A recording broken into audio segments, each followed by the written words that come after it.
All right, let's talk about Jadeveon Clowney. A lot of people saying let's press and get Jadeveon Clowney. I'm gonna tell you why you should forget about it, and we talk about a little bit something else as well. Hit that subscribe button, bell icon button, share the video.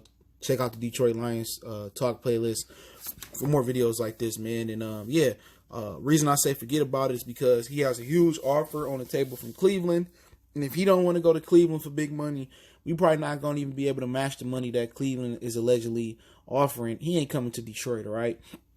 Jadeveon Clowney ain't worth all this time and all this, wasting your resources and trying to talk to him. Look here, man. If Cleveland offering big money, he don't want to go to Cleveland with his 3 sacks from last season. He's not the recruit that was, coming out of South Carolina. He never lived up to that hype. He's a good player. If you can get him at the right price to put on the end next to Trey Flowers and, put him in there with a core in hand and Danny Shelton, then yeah, if you can get him right now, but obviously, he being a prima donna with his situation. He's seeing that he not worth what he thought he was worth on the market. But guess what? You had 3 sacks. But a lot of guys had down seasons last year. DeMarcus Lawrence, Von Miller, Khalil Mack. It was just a strange season for defensive ends and pass rushers last year. So what you hoping to get from Jadeveon Clowney is some production if you put him next to Myles Garrett or you put him next to Trey Flowers and Deshaun Hand. But the way he playing it, I wouldn't offer him nothing at this point. You putting big money on the table and you weighing your options. Like, what is there to weigh? What are you thinking about? Either you're gonna take the money or you don't take the money. If you want to go back to Seattle and that's what you want to do for that money, let them know. It's no point to be holding teams hostage. And I understand that people may want a physical or he may want to visit some teams before training camp or he may not want to go to training camp at all. But this ain't like Peyton Manning hitting the free agent market. Or this ain't Von Miller, Khalil Mack hitting the market. Players like Jadeveon, players like those don't hit the market. DeMarcus Lawrence didn't hit the market. With Jadeveon Clowney hitting the market like this, and Seattle not immediately bringing him back, this shows you he ain't worth the hassle.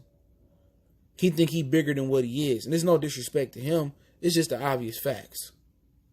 So all the Lions fans crossing their fingers and hoping that they sign Jadeveon Clowney, it ain't gonna happen. Forget about it. There's no point in just, gushing over this dude.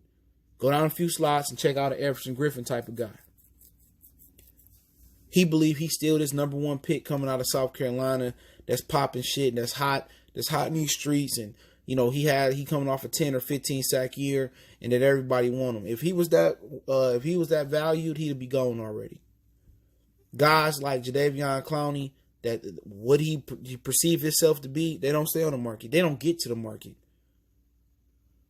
Von Miller didn't leave Denver. And when Khalil Mack got traded to Chicago, he got paid immediately. So Jadeveon Clowney has this perception of himself that's larger than the game.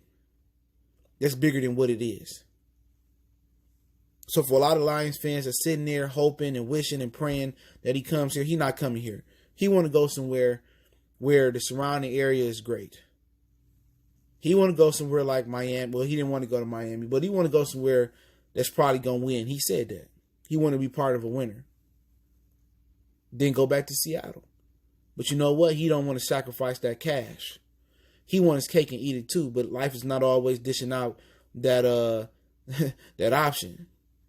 And what he's going to have to do is take less this year and improve a year and ball out next year and get his money on the back half. If Seattle give you the best chance, I think, with Cleveland playing next to Myles Garrett, I don't think it's a better bookend tandem in the league to play, or play opposite of, excuse me.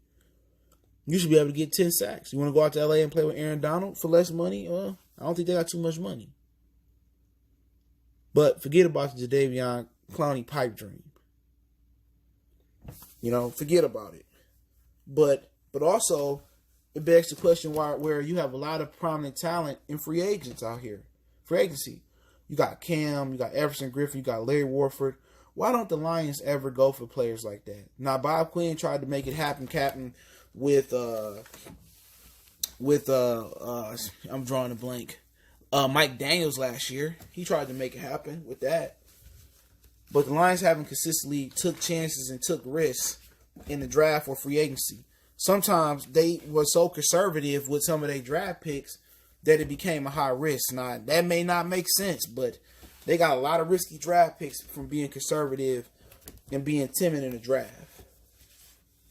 You know, not being aggressive can also, you know, cause some type of, you know, a lot of risk too. So for the Detroit Lions, now, a lot of fans want to know why they're not going for it. But a lot of teams not going for it.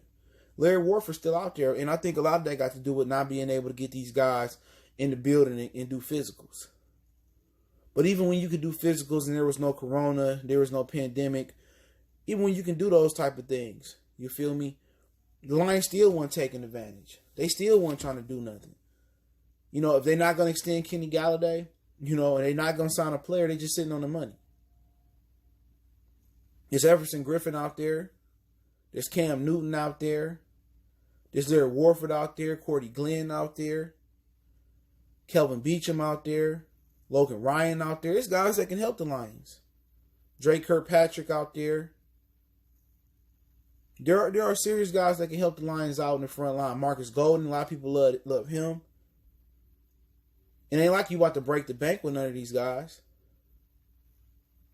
But the Lions is just a franchise that never take risks. They're a very, very conservative franchise. They never take risks on the Clowney. They never take risks on the Griffin. They never take risks with Cam. Only risk they take is with guys that's beyond repair. That's done, finished, nothing left in the gas tank. When nobody else wants to pay them, they pay them and come here and they do nothing. Your Reggie Bushes. You know what I'm saying? You just keep going on and on. They try to get Reggie Wayne, who ain't had nothing else to give. And it's just the franchise is cheap. They never wanted to put a whole team around nobody. They never go do it. And they lack of aggressiveness and they lack of assertiveness as far as trying to win and try to get people here to come win, it's not going to happen. And I don't fully blame Bob Quinn. I fully blame the Martha. Martha has to okay spending that money. And and then William Clay Ford as well was here. Them two, they don't understand nothing about cars. To their points. To this point, when the point William Clay Ford was at. They understood nothing. They understand nothing about football. All they look at is the money coming in and the money going out. And they seeing, why would I put a winner on the field when I'm still going to return a profit? My stadium's still going to fill up. I can build the warehouse known as Ford Field, or I could build the spectacle. Why would I build a spectacle and cost myself more money when I could build a warehouse and still make the same amount of money? Still price the tickets the same way. People going to come. Regardless. The Lions are never going to be assertive. They're never going to take risks. They never going to know how to operate the team the right way until ownership turnover. And people will sit here and say, well, it's not the ownership. Yes, it is. Since 1957, this team haven't done nothing. It was a proud franchise before that. You know, Bob Quinn probably had to bend fucking Martha's arm back into a fucking crack for them to sign Mike Daniels last year. Put it to you this way. You know you buy something for yourself and your woman don't understand it. Maybe some of y'all don't, but you know you buy something and your woman don't understand it. Like, why do you need this? We could have used a new comforter set, or we could have used a new pillow. You got 1,000 pillows on your bed. You got 5 different comforter and sheet sets. You got Egyptian 1,000 thread sheet sets and all that shit. You feel me? But she doesn't understand why you need this, why you need this buzzsaw, or why you need this PlayStation, or why you need this special wrench to work on cars or to make your life easier. She don't understand why you need a water, this new water hose or this new, water pressure hose, whatever it may be. She don't understand it. Or when she do things you don't understand it, why she buying some more lipstick when she got the same shade? That's kind of where the disconnect is with Martha. And she don't understand. If we just paid Marvin this much money and we got to pay Kenny Galladay and why do we have to do this? And that's the problem when you got women in sports, especially old women. So let me know what you guys think. Motor City Sports Talk, we the building. Let me know if you agree with me about Jadeveon, Clowney, and the rest of the conversation. Don't forget me on Facebook, Instagram, Twitter. All the links in the description. We got business question, inquiry, sponsorship, video questions. You just want to chop it up. Want to make a donation, Cash App, PayPal in the description. One time for the one time. Motor City Sports Talk. We gone.